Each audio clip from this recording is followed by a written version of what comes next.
বাবা মারাই সব থেকে বেশি পলিটিক্স করে ভাই সন্তানদের মধ্যে। আমরা বলি বাবা মা ভগবান, হ্যাঁ বাবা মা ভগবান, কিছু কিছু বাবা মার কথা বলছি, সবার কথা বলছি না। বৃদ্ধাশ্রম হয় তার কারণ হচ্ছে সন্তান খারাপ, এরকম অনেক অনাথ আশ্রমও পড়ে আছে। দিনকাল যা পড়ছে, মানুষ আর মানুষই নেই।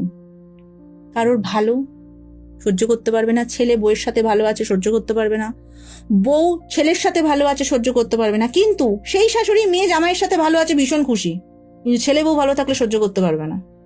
তার মানে আমার ছেলেকে কিছু করেছে, বশ করেছে, যার জন্যই আমার ছেলে আর আমাকে ভালোবাসে না। ছেলে ভালোবাসে, সব সময় ভালোবাসে।